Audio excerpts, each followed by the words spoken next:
Agora sim. Bom, então, saudação novamente aqui, sejam todos bem-vindos e bem-vindas.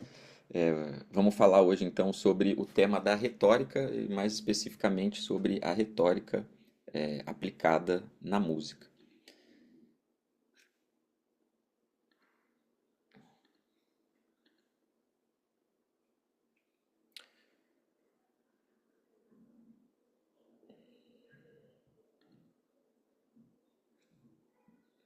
Bom, muito bem. Então, a princípio, né, só para a gente definir, a retórica, grosso modo, ela é a arte do convencimento pelo discurso, né? Então, o objetivo dela, né, é convencer o ouvinte através do discurso. A arte do discurso já fica meio complexa, né? Porque aí a gente já teria que definir o que que é arte e tal. Mas, grosso modo, a retórica, então, ela tem três funções, né? Que é o docere, movere e delectere. Então, seria deleitar, né? Então, a fala, ela precisa ser bela, né? Porque ela tem que deleitar o ouvinte, ela tem que instruir, ou seja, ela tem que ensinar alguma coisa e ela tem que mover os afetos do público, né? Ela tem que fazer o público sentir alguma coisa. Então, registradamente, né, a gente pode dizer que a retórica nasce lá por volta do século V antes de Cristo, né, na Grécia, a fim de justificar a expropriação de algumas propriedades gregas, né? E a gente pode ter como os primeiros grandes oradores, né, o mais famoso talvez o Gorgias, né, que passa a ter os pássaros gorjeiam como os pássaros, né? Então o ato de gorjear, né, que vem do Gorgias, está sendo passado como uma arte para os pássaros, né? Então isso vira um sinônimo. Então o tal do Gorgias falava, orava tão bem que a gente diz que os pássaros cantavam como eles. E aí, junto com ele, a gente também vai ter o Empédocles, Córax, que vivia em Siracusa, Tísias, e esses são os primeiros gregos que trataram da retórica, né? E aí, posteriormente, a gente vai ter Aristóteles, que deixa já um tratado, um livro de retórica, né, escrito. E aí o Aristóteles que vai viver aí por volta do século IV antes de Cristo, que é um cara que tratou de diversos assuntos e dentre eles a retórica. E aí os oradores, os teóricos que vão vir depois do Aristóteles vão em grande medida se basear no próprio Aristóteles. E aí então depois a gente vai ter o Cícero, que é o grande autor do um dos grandes autores da retórica, né? Então, escreveu muitas obras e é referência até os dias de hoje. E posteriormente a gente vai ter o Quintiliano, né, que escreve o Instituto Oratório, que é o modelo mais importante de toda a história da retórica. E é interessante notar que o Quintiliano ele deixa uma, uma fórmula, né, de como deve ser o discurso retórico, e é uma fórmula, entre aspas, né, que Bach vai usar na oferenda musical, né? Então, se a gente analisa a oferenda musical, ela tem ali todos os recursos, todas as partes que o Quintiliano desenvolve no Instituto Oratório. A gente não vai conseguir analisar a oferenda musical do Bach a partir do Quintiliano aqui, mas conforme a gente for discutindo as partes da retórica, por exemplo, vocês vão ver que, se vocês quiserem depois olhar a peça do Bach, né, vocês vão ver que tem essa estrutura. Bom, então as cinco partes da retórica, né, que são a inventio, né, ou seja, é a invenção, são as ideias as ideias que estão no discurso, né? Então aqui eu coloquei tem um exemplozinho, né? Então em um discurso sobre a importância da educação, a invenção seria a fase de reunir os argumentos e as evidências sobre o benefício da educação, como a melhoria do nível da vida, nível de vida, né? O aumento da empregabilidade e o desenvolvimento da cidadania. A dispositio seria a disposição desse discurso, né? Como que o discurso tá organizado. E aí a gente vai ver ali mais para frente que essa dispositio talvez seja uma das principais formas do discurso, né? Porque ela é a organização do discurso em si. Então, quando a gente vai analisar hoje, por exemplo, as propagandas do Instagram, do Facebook, né? Tem um monte de curso falando, porque primeiro você tem que ter o gancho, que os 3 primeiros segundos é onde você vai reter a atenção do usuário, do ouvinte. E aí no final você vai terminar com uma CTA, né? Com Call to Action, que é a parte onde você vai pedir pro ouvinte, né? Tomar alguma ação. Então, isso tudo, a origem é retórica. Não sei se quem ensina essas coisas aí no Instagram sabe a respeito disso, mas essa estrutura aí é toda retórica. Bom, aí então a gente tem a elocutio, né? Que vai ser o decoro, né? Como a gente vai organizar. Aliás, o discurso já está organizado, mas a forma como a gente vai expor esse discurso, né? Então, quais são as figuras que a gente vai usar, as figuras de linguagem, né? Como a gente vai tratar esse discurso, qual que é o tom que eu vou pronunciar esse discurso, né? Se vai ser de uma maneira branda, se vai ser de uma maneira mais inflamada, e é isso. E aí a gente tem a memória, né? São recursos para a gente lembrar do discurso, né? Então, na música, a gente tem, em geral, a gente vai tocar de cor, né? Então, a gente tem a partitura memorizada. No caso do discurso, eu preciso ter a fala também de cor, né? E a pronunciatio, né? Que são os princípios fonéticos, o gesto que eu vou usar para fazer esse discurso, né? Então, qual que é a postura que eu estou usando, né? Porque isso vai estar ligado diretamente a como o ouvinte vai receber esse discurso. Então, se eu tenho uma postura mais retraída, né? Eu não posso ter um discurso aguerrido com essa postura, né? Ao passo que se eu estou numa posição mais inflamada também, eu não vou usar um discurso lamentoso, né? Porque aqui eu já estou com uma postura mais altiva, né? Então, isso também tá envolvido na parte quando a gente vai tá tratando da retórica, né, do discurso em si.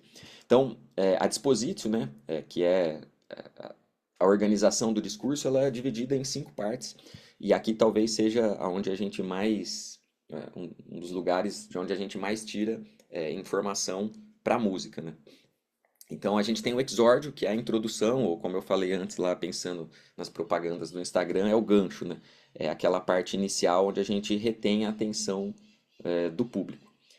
A gente tem a narração, né, que são os fatos que vão ser narrados durante o discurso, né, e ele vem logo depois do exórdio, né, então ele é a base da argumentação do assunto que eu vou tratar.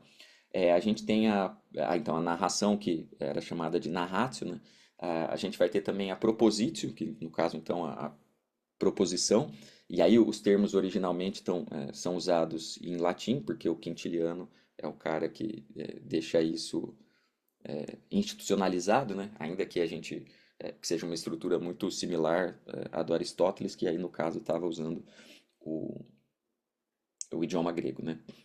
Bom, mas aí então a gente tem a proposição, né? A propositio, que é o tema principal, né? Do assunto que a gente está tratando. Então, isso seria a tese central do argumento que a gente está dizendo.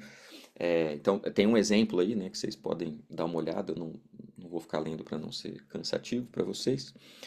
A gente tem então a confirmatio, que vai ser os argumentos que comprovam a minha tese, né? Em geral, depois da confirmatio, eu posso ter uma refutatio, então eu posso ter uma refutação, então aí seria um argumento completamente diferente, né, que refutaria a minha confirmação, né, o meu argumento principal. E aí a gente tem a peroração ou a peroratio, que seria a conclusão, o fechamento do discurso, né? Aqui então a gente teria a parte, o call to action, né? O CTA. Então aqui eu chamaria o público para ação. Agora, como isso tudo se relaciona com a música, né? Então, se a gente pega, por exemplo, o prelúdio um do Cravo Bem Temperado do Bach, o iniciozinho da música, ele seria o exordium, né? Então, ele é a introdução. Ele está resumindo toda a música a partir daquele início, né? Então, ele está falando toda a regra da oitava, né? Ele está usando uma um recurso muito comum, né, do partimento, que é o quiescenza. Então, ele tem mais ou menos, né, um 4-5-1 nos termos modernos, né, só que sobre um baixo pedal. Isso aí também vai acontecer em um monte de suíte do Weiss. Isso vai acontecer também no prelúdio da suíte 1 para cello. Então, você tem esse 1-4-5-1 com o baixo pedal, que funciona muito bem como um exordium, né, porque você mostra tudo que tem na tonalidade, né, ainda que tonalidade seja um termo anacrônico, mas você tem tudo que a regra da oitava vai poder oferecer.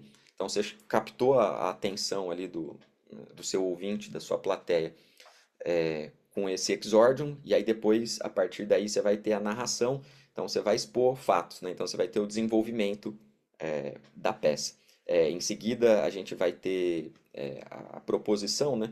Então você vai ter um tema ali, alguma coisa que chama bastante atenção, você vai ter um salto, talvez uma modulação, alguma coisa ali para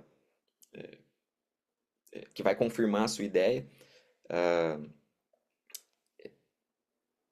e aí você volta, a gente não vai ficar muito tempo nesse estágio, né? Porque ele vai ser praticamente um clímax, né? E aí depois você volta para a ideia inicial, que vai ser a confirmação. Então isso já está um pouco mais brando. Se você tiver a refutação, aqui talvez você tenha uma modulação, ou se você está vindo numa parte de arpejos, você vai ter uma seção um pouco mais melódica, né? Porque ela está refutando a sua tese inicial, né? Então, aí depois dessa refutação pode retornar a confirmação, ou a gente vai direto para a peroração, que é a conclusão da história, né? Então, isso aí geralmente está voltando para alguma coisa que já apareceu no discurso. No caso do Cravo Bem Temperado, ele volta a fazer a tal da quiescência, né? Então, ele volta a fazer sobre um baixo pedal o 4-5-1, e a mesma coisa no, no prelúdio da Suite 1 para cello.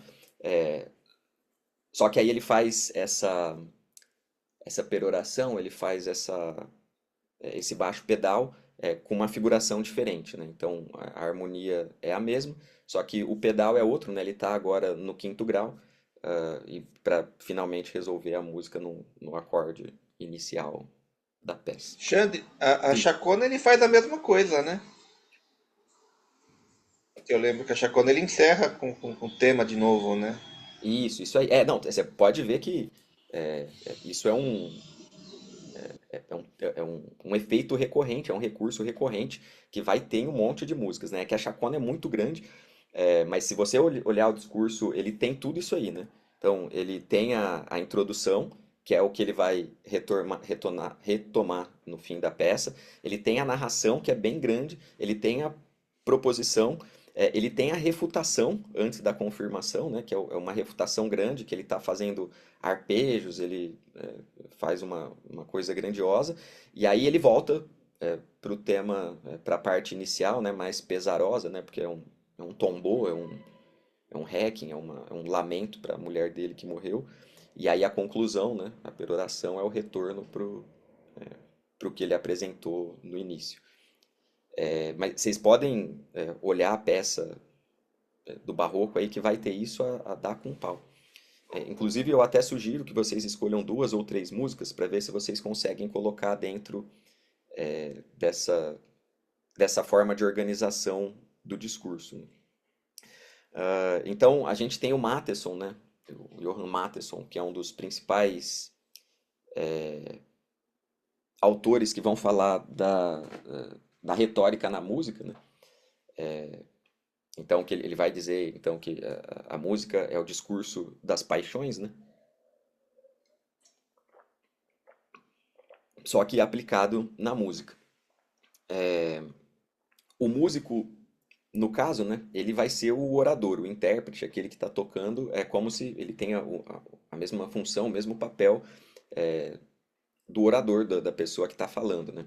Enquanto o compositor é o autor do discurso, e no período barroco é muito comum que o orador e o autor do discurso, né, sejam a mesma pessoa, e o objetivo de ambos, tanto do músico quanto do orador, é mover o afeto é, da plateia, né? Então, a gente quer que a plateia fique impactada com aquilo que a gente está tocando.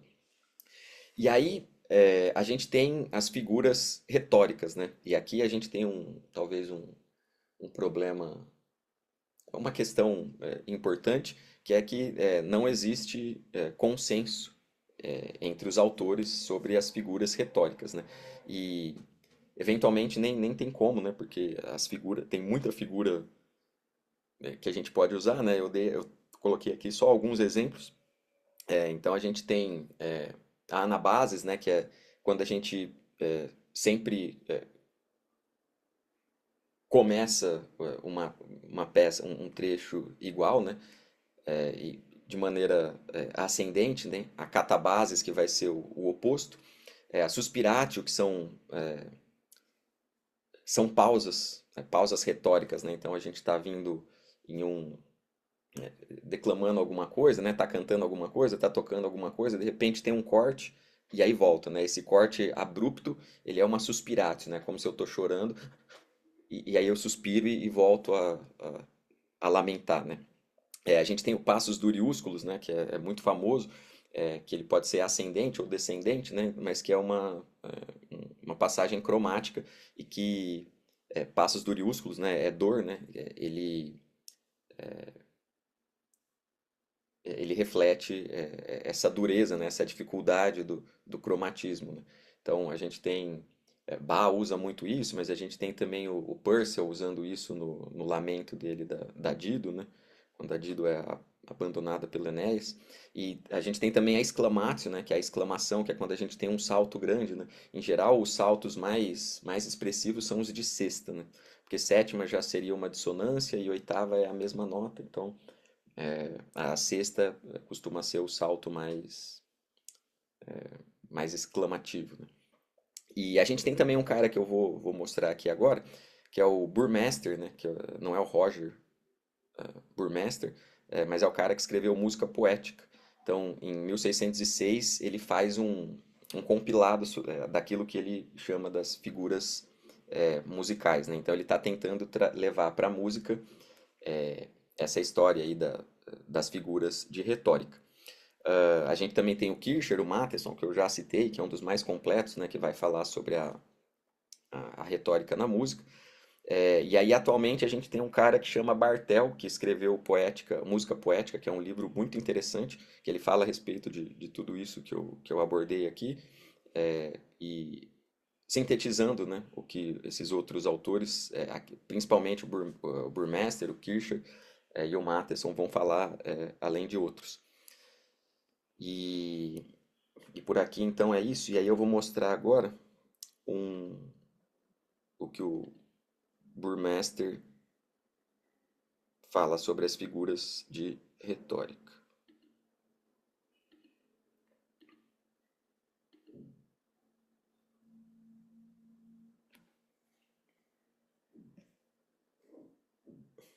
Então, isso aqui é tudo figura de retórica, né? E que tá vindo da retórica, mas que ele vai tentar, que o Burmester vai tentar mostrar como que isso se aplica à música, né? Obviamente a gente não vai ver todos, porque é muita coisa, né? Mas eu compartilho esse documento com vocês aqui. Esse documento aqui é do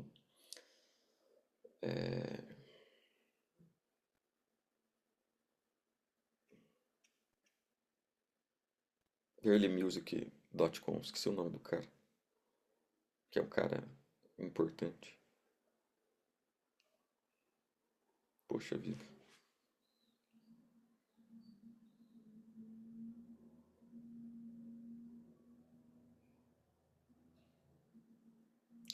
Deixa eu ver uma que é fácil aqui da gente poder tratar.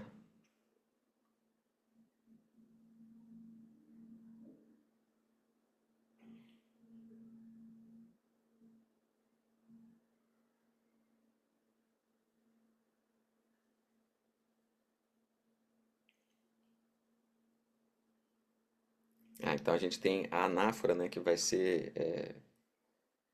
a repetição de um trecho, né, de um dado movimento, ainda que não seja exatamente idêntico, né? Então a gente tem esse aqui, si, lá, sol, que vai repetir aqui depois nessa outra voz, si, lá, sol. Então esse tipo de recurso também que vai ser bastante explorado enquanto figura musical, né? A gente também tem esse aqui, ré, do, sol.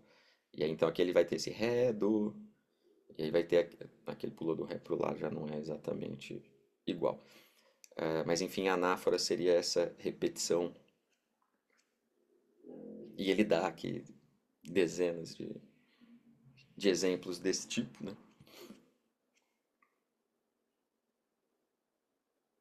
Esse aqui é complexo porque precisa ser quase sempre para 8 vozes. Vou pegar uma das que eu falei lá na outra, no outro.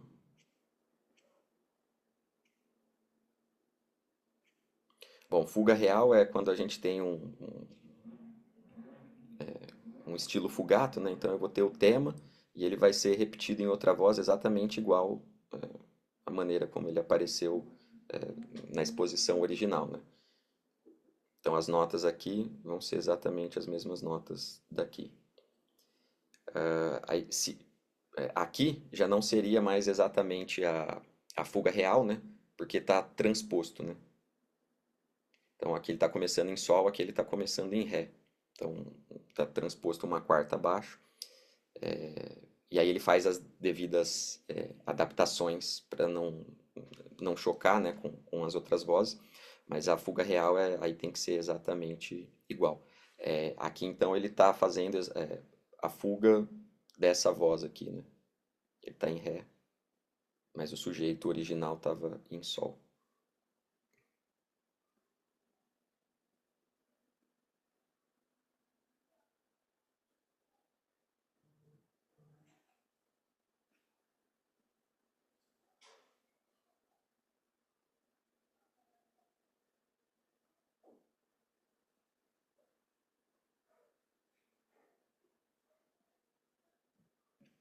E a gente, claro que a gente não consegue decorar todas essas figuras, né? Então, quando a gente está analisando uma peça e procurando ver se tem alguma alguma figura de retórica, né? Ou a gente pega o trecho e aí vai caçando, é como se fosse um dicionário mesmo, não um glossário, se tem ali a figura, ou a gente procura uma figura específica, né? E aí vai procurando essa figura nas músicas que a gente quer. Nossa, não.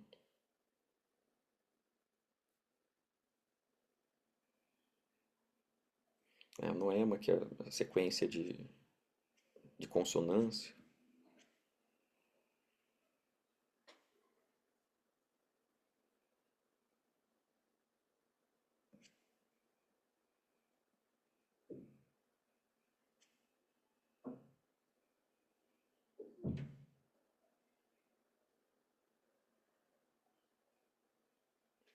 Esse parese aqui é quando você tem dissonância aparecendo livremente. No caso aqui, está fazendo uma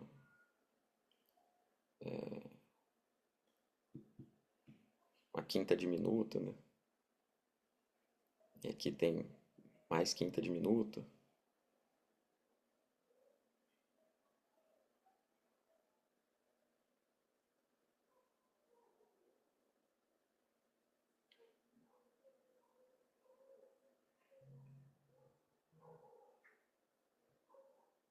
A síncopa pra gente é. Sabemos o que que é a síncopa, né? Então a gente tem uma figura longa entre duas curtas.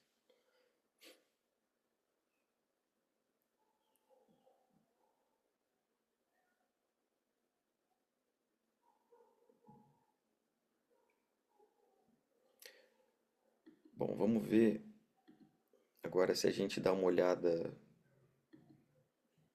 a partir de uma peça de vocês, se a gente consegue analisar a peça a partir do discurso retórico. Então, eu vou colocar a Débora que mandou a música aqui.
Muito bem, Débora.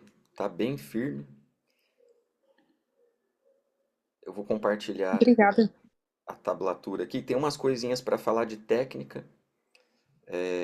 Vocês que estavam nas outras aulas, Abner e Júnior,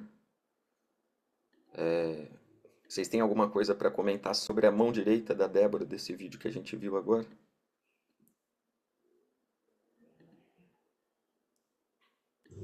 Eu não prestei muita atenção na mão dela, prestei atenção mais na música.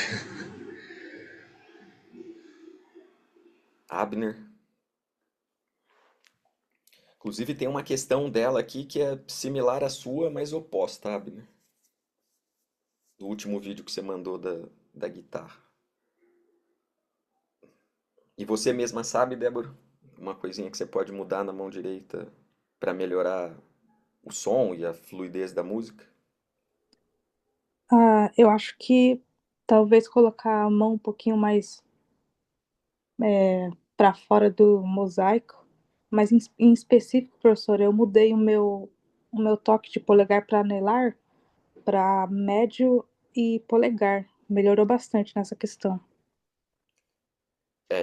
Isso aí dá muito mais firmeza, né? Quando você tem PI, porque o anelar fica fraco, né? Porque ele está apoiado. Mas no caso aí, deixa eu só botar isso aqui de novo.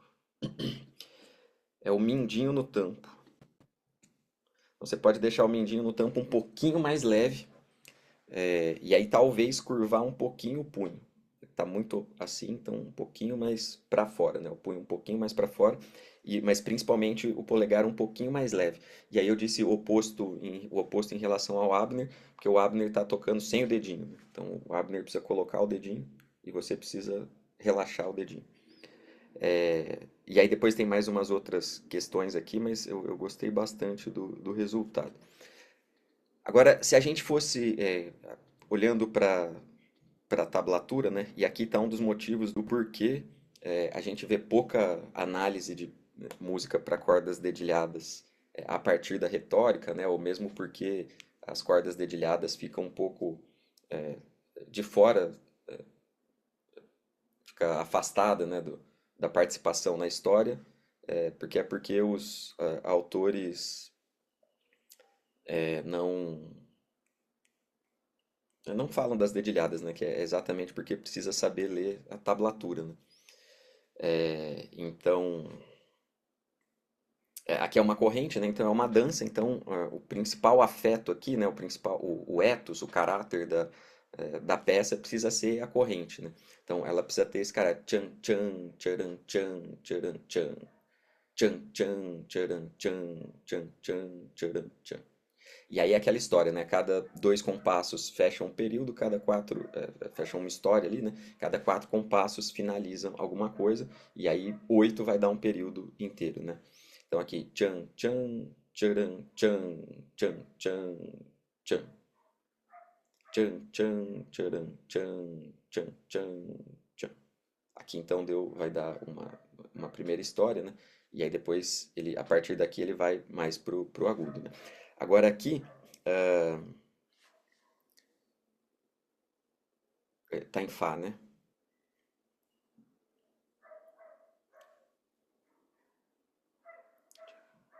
Tan, tchan, tchan, tchan, tchan, tchan. Esse ritmo, ele precisa tá muito claro durante a música toda, né? Então, até aqui, não, aliás, na primeira parte toda da música, esse ritmo foi o predominante. Na segunda parte, ele vai fazer um negócio diferente. Então, se a gente estivesse pensando na, na retórica, né? Essa segunda parte seria o que da música? Ela seria a narratio, né? Seria o exordium, seria a confirmatio, a refutatio, a peroratio.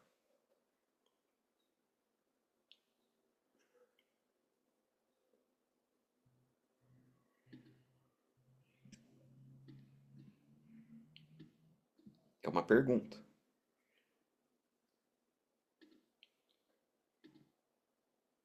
Vou voltar aqui no. Ih, fechei o negócio.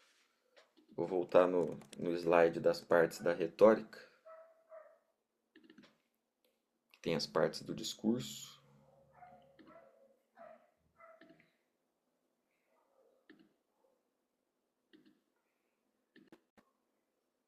Então, o exordium, que é a introdução, a narratio, que é a narração, é o desenvolvimento da peça, a proposição, que é o tema principal, seria o principal argumento, né? Seja ele rítmico, melódico, alguma coisa de contraponto. A gente pode ter a negação, né? A refutação, aí depois a gente tem a confirmação, que seria o retorno ao argumento inicial, e a peroração, que seria a conclusão. Então, nesse trecho, nessa segunda parte aqui da música, que a Débora tocou,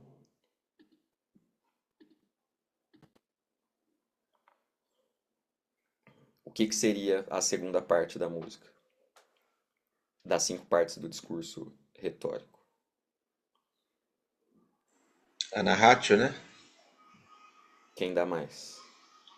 Eu não consigo compartilhar os dois ao mesmo tempo.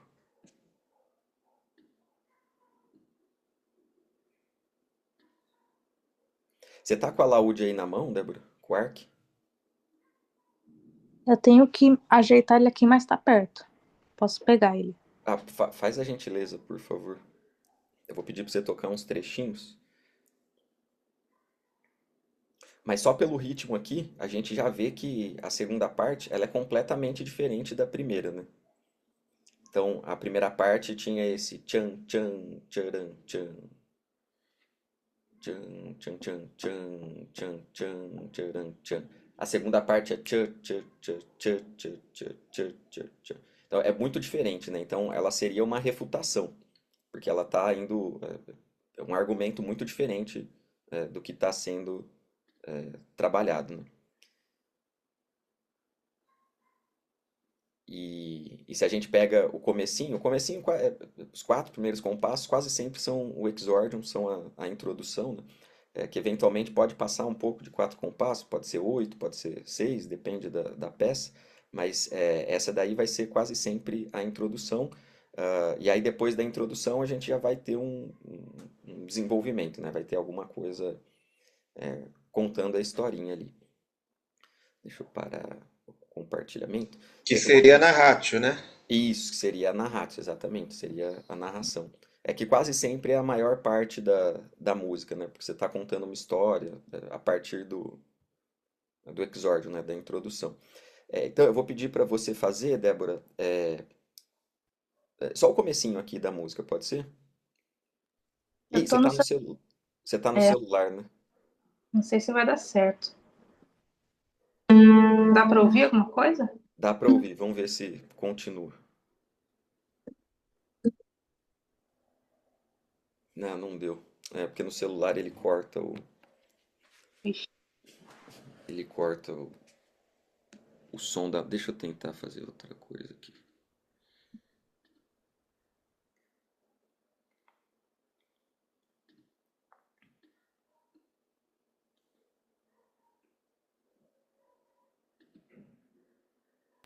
É curioso esse corte que o Zoom faz, porque eu dou muita aula online e muitas vezes o aluno, aliás, na maioria hoje das vezes, o aluno eu faço aula pelo WhatsApp. E o WhatsApp ele não dá esse problema de cortar o som do instrumento. É claro, né, tem que gravar, né? O WhatsApp você não consegue gravar, mas dando aula pelo WhatsApp não dá esse problema. Na verdade, isso é é, é a inteligência artificial do próprio Zoom, né? Que ela É o bloqueia Zoom que tudo. faz, é o O Zoom que Zoom que faz. faz, é o Zoom que Tudo que faz. ele entende que não é fala, ele corta, que é para diminuir ruído, né? Para ficar mais claro para quem está escutando a voz da pessoa. E aí por isso que chama Sound for Musicians, né? Porque só a gente que é músico que quer que o ruído apareça, né? Que, enfim, ele entende a música como ruído. Mas eu vou colocar o comecinho da Débora tocando aqui. Vou deixar passar um pouquinho, depois eu volto para mostrar onde que seria o exórdio.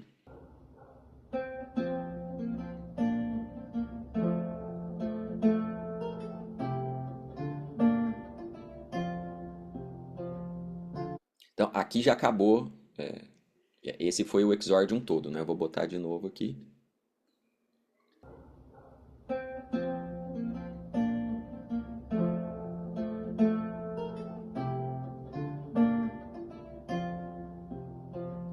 Então, ficou muito claro que está em Fá, né? E, e é isso, ele mostrou o tema que ele quer explorar ali, né? O ritmo da corrente tá muito claro também. Então foi um exórdio, ó, isso aqui é uma corrente que está em Fá e é esse materialzinho melódico aqui que eu vou trabalhar. Pronto. Agora ele vai vir para a narração, ele vai contar alguma coisa a partir disso que ele introduziu. Essa melodia é bonita mesmo, Robin.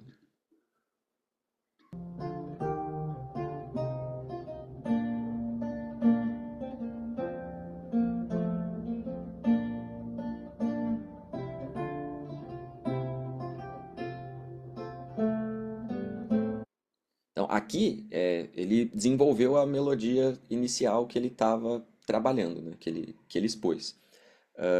E aí, a partir de agora, ele vai desenvolver um pouquinho esse material de uma maneira diferente, né? Então, aqui a gente provavelmente pode entender como uma preposição, uma proposição, desculpa.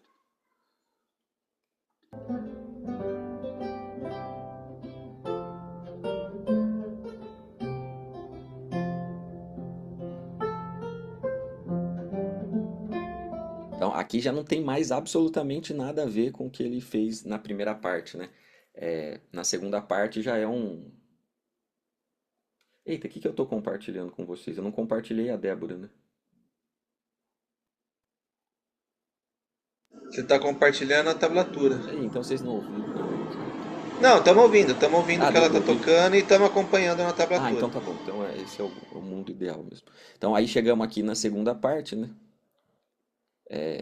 Onde ele está fazendo, na verdade, aqui a refutatio, né? Ele está refutando tudo aquilo que ele falou, né? E tem um contraponto, um diálogo, né? Tan, dan, dan, aí pro agudo. Tariram, tariram.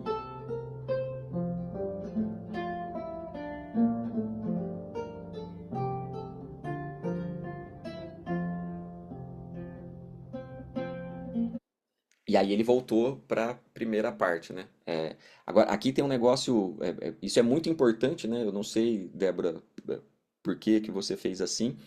Bom, mas, daqui a pouco eu pergunto, porque é isso aí mesmo que teria que acontecer nessa música, né?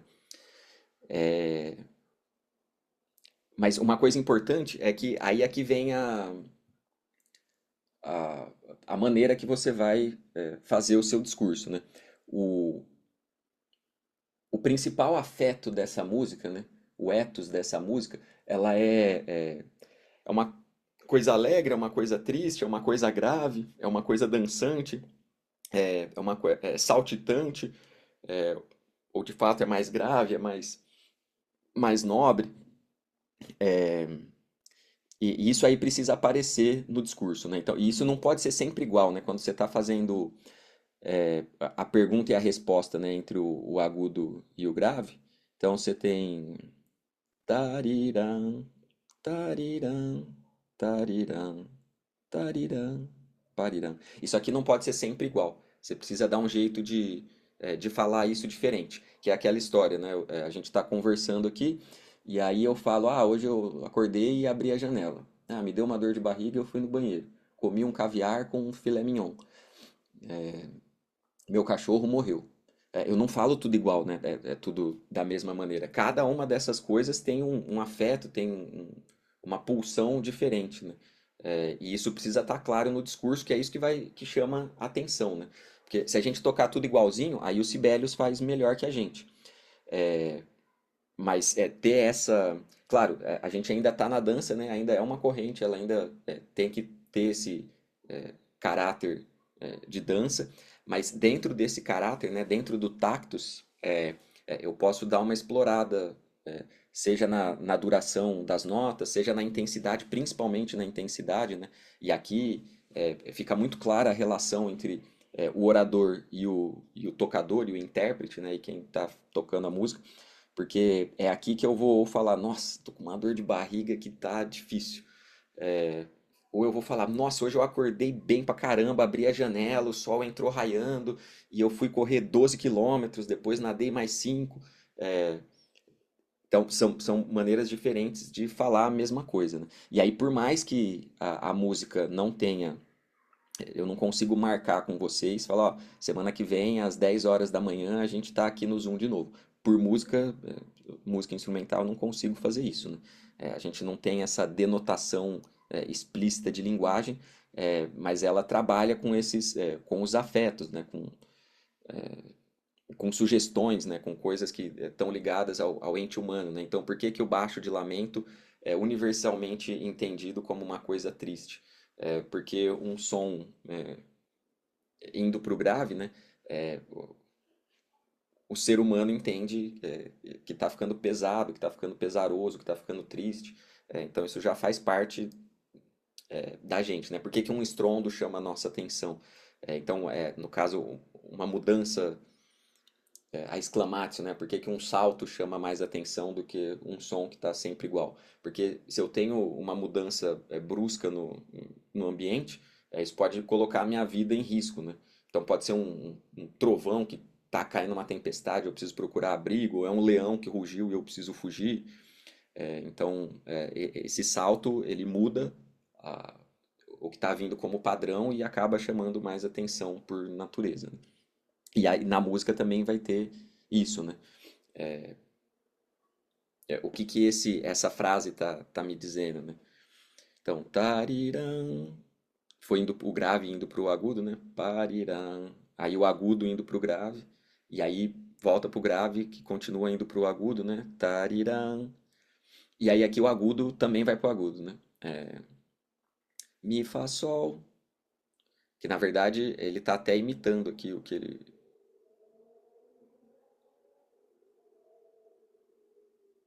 Não, esqueci agora aqui as notas exatamente, mas enfim. É, e aí vai fazendo esse movimento que é imitativo, real ou não, né? Ou real. Não esqueci o outro nome. Real. Bom, real é quando é exatamente a mesma nota, e é tonal, que é quando não é a mesma nota, né? Se adapta de acordo com a tonalidade. Mas é isso que ele está fazendo aqui, né? Tem esse diálogo aqui, então ele precisa ser mais bem pronunciado, ele precisa ser mais pensado no discurso, né? Não pode ser só tocar as notas como estão escritas. E aí, bom, aí teve a refutatio, né? Ele fez a refutação e aí voltou lá para o começo, né? Então aqui ele está confirmando aquilo que ele já tinha falado, ainda que seja exatamente a mesma coisa, né? Como se ele tivesse feito A, B e aí vai voltar para o A.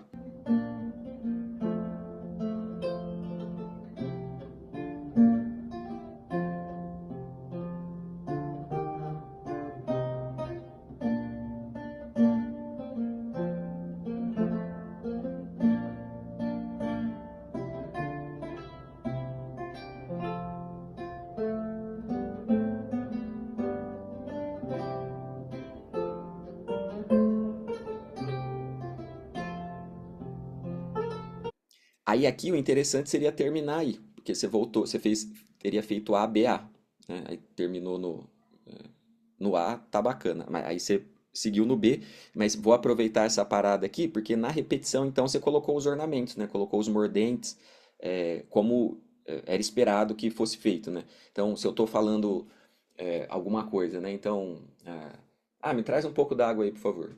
Aí não trouxe. Falou, me traz um pouco d'água aí, por favor. Aí um falou, caceta, mano, traz logo o negócio do copo d'água aí. Claro, dependendo com quem eu tô falando, e aqui tem a ver com o decoro, né? Então, em qual ambiente eu tô falando, né? Isso aqui é música de câmara, é música da Chiesa, né? Música para ser feita em igreja, música de câmara ou música de teatro. Então, isso aí influencia no decoro, ou seja, a forma como eu tenho que me comportar, a maneira como eu devo me dirigir à minha plateia, né? Então, se eu vou, por exemplo, para a praia de terno e gravata, não é o- não é a indumentária certa que eu tenho que estar vestindo, né? Por outro lado, se eu vou assistir um concerto de sunga, também eu tô errado, né? Nos dois casos eu tô pecando por híbris, né? Eu tô pecando por excesso. Um no excesso de falta de roupa, né? E outro no excesso de muita roupa, que não cabem nesses ambientes. Então, a música, se eu tô fazendo uma música de igreja, né? Se eu estou tocando, sei lá, uma sonata de transubstanciação, né? Tipo a do Kapsberger, a arpeggiata, será que ficar colocando um monte de ornamento ali faz sentido, né? Ficar colocando umas runs, ficar colocando um monte de diminuição ali, será que cabe? Por outro lado, se eu estou fazendo uma dança que é mais alegre, se eu tocar só o que está escrito, né? E fazer rubatos, né? Exagerar na forma de falar, será que isso cabe? Então, provavelmente o oposto é o mais adequado, né? Então, na música mais alegre, mais dançante, eu faço o que a Débora fez, né? Boto os mordentes, boto os ligados, pode até exagerar, né? Coloca trinado, faz umas runs, né? Liga por movimento escalar, os intervalos que porventura sejam maiores e que dê margem para colocar para completar com as passagens escalares, né?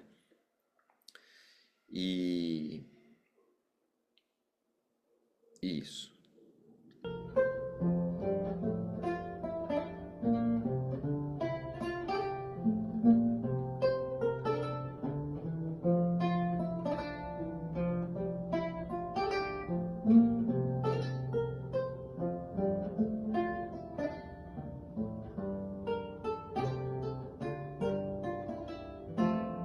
Então, aqui tem um recurso que a Débora usou que foi coerente, né? Então, ela colocou os mordentes na voz aguda. E no grave, não. Poderia ter feito, e colocou sempre na voz aguda, né? Então, o discurso ficou coerente. É a pessoa que está conversando, né, nesse diálogo aí do agudo e do grave, o agudo sempre tem ali o mordente, né? Então, o discurso fica coeso. Poderia ter feito também, na pergunta eu boto o ornamento e aí na resposta, no mesmo lugar onde a pergunta teve o ornamento, eu coloco também. Ou aí pode ser um ornamento diferente, né? Poderia ser mordente no agudo e trinado no grave, ou, ou apojatura em um e mordente no outro, enfim, isso aí poderia brincar com esse tipo de coisa, né? E aí poderia ainda exagerar, né, o próximo passo para a ornamentação, no caso dessa música, é, no que a Débora mostrou, né? O próximo passo seria colocar, ao invés de só fazer mordente, seria colocar umas runs, né? Então, tarirariram. Deixa eu ver se eu consigo dar um exemplo aqui. Então,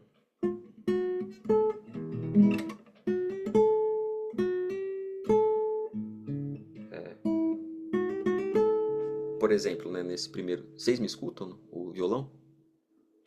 Então, ao invés de fazer, seria.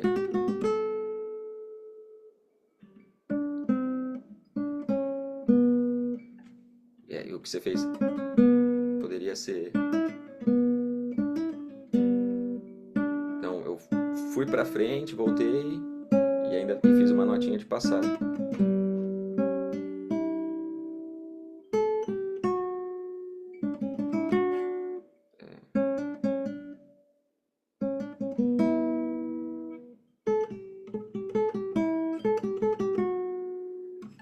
Não sei se ficou claro também, mas a ideia então seria exagerar nos ornamentos, né? Colocar mais notas, fazer então de fato as diminuições. E aí a diminuição porque eu estou diminuindo a duração da figura da nota original e colocando mais notas, né? Então, isso está muito mais próximo da música popular, né? Do que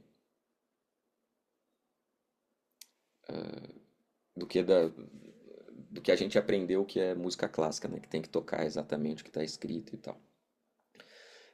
Então acho que tá ficando bem bacana a peça, viu, Débora? Acho que você pode pensar nessas coisas aí que a gente falou hoje e tentar ir aplicando. E aí no mês que vem, se eu não me engano, é aula com a Dagma, né? Eu sugeri de vocês apresentarem músicas diferentes, né? Para ter outras. Trabalhar mais repertório, mas também nada impede de que vocês mostrem as mesmas peças, né? E, e tenham uma opinião diferente. E aí é uma questão importante também, né? Em dado nível não tem mais certo e errado, né? Quer dizer, eu posso estar falando uma coisa e aí vem outra pessoa e fala um negócio completamente diferente, porque é a concepção, né? Da pessoa da música. Mas em geral a gente costuma ter, pelo menos a nossa geração costuma ser um pouco mais aberta e entender que tem maneiras diferentes de se tratar o mesmo assunto, né?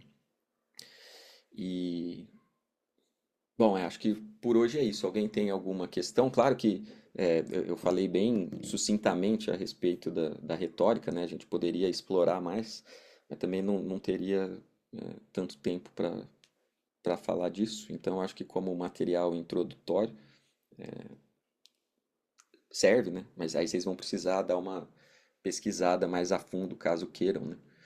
Mas só de usar essa estrutura aí, né, das 5 partes da Dispositio, isso aí já dá uma cara muito diferente para quando a gente está tocando, porque para quem está escutando, né, começa a ficar mais clara essa separação entre as partes da música. Senão a gente pega toca do começo ao fim como se fosse um negócio só, né, meio liso. Às vezes até é interessante, né? Mas poderia ser mais se a gente facilitasse para o ouvinte essa maneira de separar as partes do discurso em si. E é isso, eu mando para vocês as figuras de linguagem, as figuras de retórica, e aí se vocês quiserem eu mando esse PowerPointzinho também para vocês poderem ter salvo aí as partes da Inventio e as 5 partes da retórica. E alguma pergunta?